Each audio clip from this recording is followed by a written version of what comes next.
Welcome to the Medical and Dental channel. This video is part of our cervical screening series. In this video, we'll be talking about cervical screening tests, cervical cancer, and human papillomavirus. My name is Lufi, and I'm a medical doctor. And I'm Leah, and I'm a dentist. We're sisters who are both based in Melbourne. We believe you deserve to understand your mind and body, so on this channel we discuss all things medical and dental to help you find your way to health and happiness.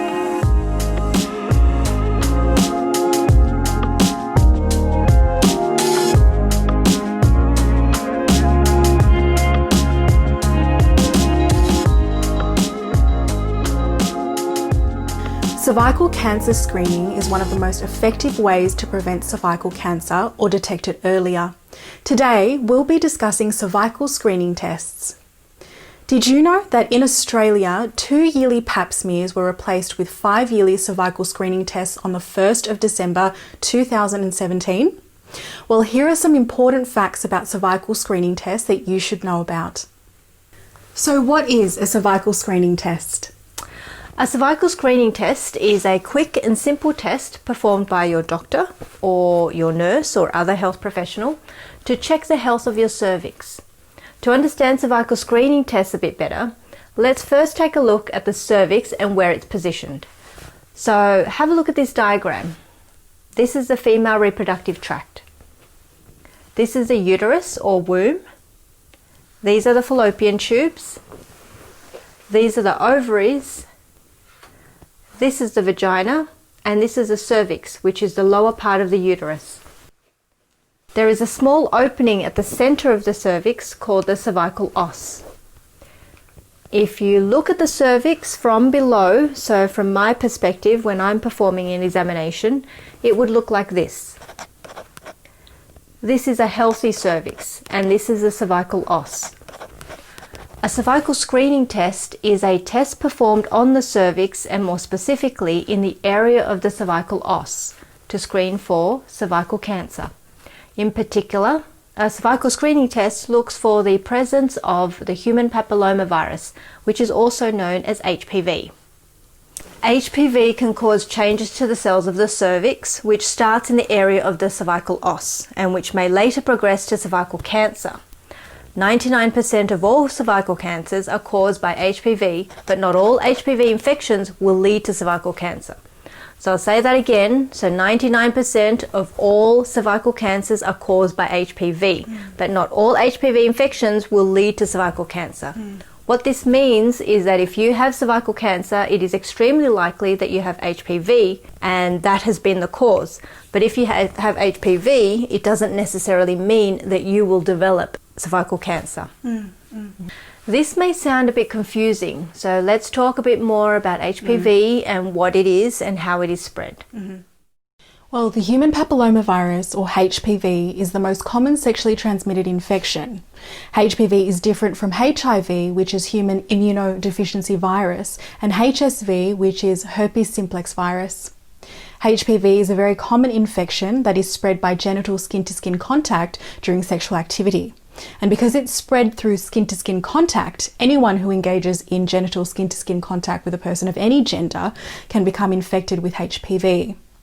So because HPV is sexually transmitted, if you have more than one sexual partner, or if your sexual partner has had multiple sexual partners, this may increase your risk of becoming infected with one of the high-risk HPV types that can lead to cervical cancer. So how common is HPV? HPV is so common that 80% of people will have HPV at some stage in their lives. You may not know that you have it though, because your immune system will usually clear the infection from your body without causing any symptoms. In some people, however, HPV infection may persist and it can cause changes to the cervical cells.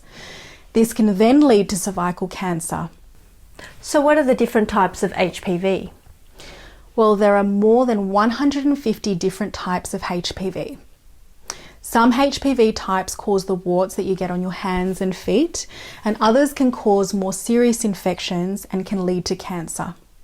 Of the 150 or so different types of HPV, 40 HPV types are spread through sexual contact.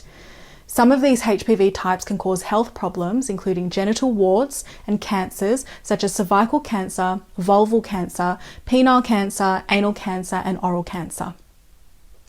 We'll talk about HPV again in more detail in a future video, but for today we'll focus on how HPV relates to cervical cancer and cervical screening tests. The different HPV types are often referred to as low risk or high risk. Low risk HPV types include HPV 6 and 11, which cause about 90% of genital warts, and this rarely develops into cancer.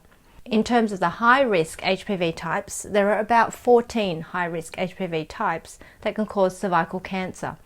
The high-risk types include HPV 16, 18, 31, 33, 45, 52 and 58, which all cause cervical cancer.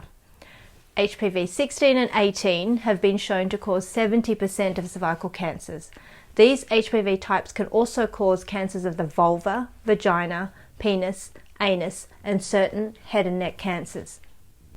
So which HPV types are tested for in a cervical screening test? A cervical screening test looks for the high-risk HPV types that can cause cervical cancer. In particular, HPV types 16 and 18 because they cause 70% of cervical cancers. These HPV types are also more likely to progress to cervical cancer than any other cancer-causing HPV type. So, if HPV 16 or 18 are detected in your cervical screening test, it's extremely important that you follow this up with your doctor. It is likely that your doctor will then refer you to a gynecologist, which is a specialist in women's health, for another test called a colposcopy. With a colposcopy, your gynecologist will use an instrument, a bit like a microscope, which looks at the cervical cells in a lot more detail. This test is usually performed in the consulting room, with you positioned in a similar way to a cervical screening test. A cervical screening test will also look at other high-risk HPV types. These HPV types are pulled into one group and labelled not HPV type 16 and 18. If one of these HPV types are detected in your cervical screening test, the lab will automatically look at the cells of the cervix to see if the HPV infection has caused any changes to the cells of the cervix.